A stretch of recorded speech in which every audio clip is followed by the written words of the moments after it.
John T for the Boxing Voice. I'm delighted to be joined by the Spider, Craig Richards, down in London, head of the Big Dazn card at the O2. How you doing, Craig? I'm good, I'm very good.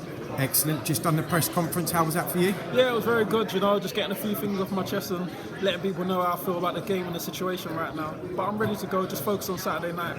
Yeah, I'll come back to a couple of comments you made in a minute. How's training with Peter Sims been gone? Good? In Brilliant. That gym? Every day I go into the gym, I'm learning, I'm progressing every day. He's teaching me something new every day, and that's what Saturday night's about, just going out to execute and show what I've been learning in the gym.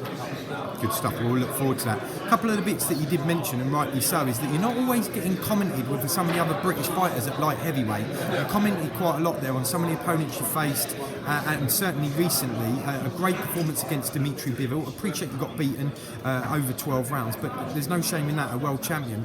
How do you feel that you're not being mentioned in that same breath as some of the others? I don't know, I think all the other fighters, a lot of these fighters have got smoke and mirrors. Some of them, they're good fighters, and some's been tested, some ain't been tested, but I've been tested for sure. I've come through beating top fighters in Britain. I've beat domestic guys, Portuguese champions. I've beat, the list goes on and on. But yet again, once had a good performance against Dmitry Bivol, who everyone says one of the pound for pounds and number one. It was all about, Bivol must not have been that good. Not Craig Richards is that good. So it gets frustrated at times, and I don't know why I don't get mentioned or the credit I deserve, but I'm going to keep kicking the door down until I do get the credit I deserve. Yeah, I do think you do get credit in some parts, mate. It's probably not as bad as you think.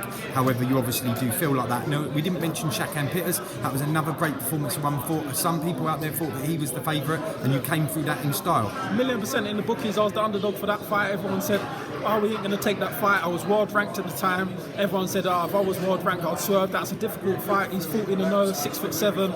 But no, I went across the street, went on his show in his area, and went and got the knockout victory to pick up the British title.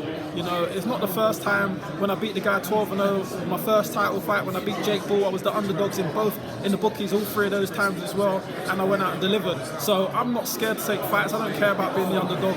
I'll go out there and I'll make it happen. I'll fight. That's what I am, a fighter.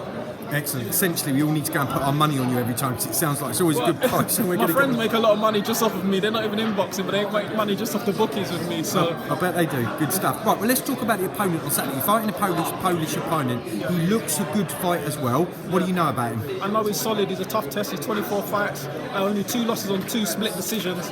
One of them was a rematch against a guy who he had a draw with, and that guy's 15-0, 12 KOs. So we know he's tough. We know he's solid, and that's why it's the right fight to come back to go out and put a good performance on to show my levels.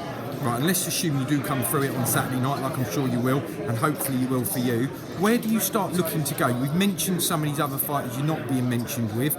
We've got Yard and Arthur out soon. You've got Dan Azizi fighting for the British title. I know you've kind of moved forward from there a little bit. You've got Buatsi who's out in America. There's lots of names out there. Do you want some of these British dust-ups? What I want world titles. I want world titles, and I'm just move forward. So guys like Krasniqis, the other guy who just won the European Bowder League, I think his name is. All these guys, that's the guys I'm focused on. I want titles, I want straps, I want to keep moving forward. Once I win all the titles, whoever wants to fight me and challenge me for these world titles, I'm open to. But right now, I've got my eyes set on picking up more silverware and moving forward in my career.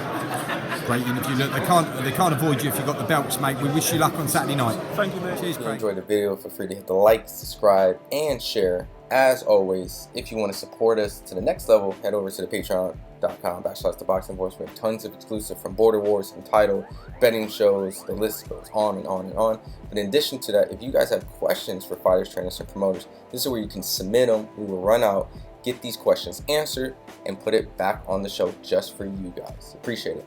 Peace.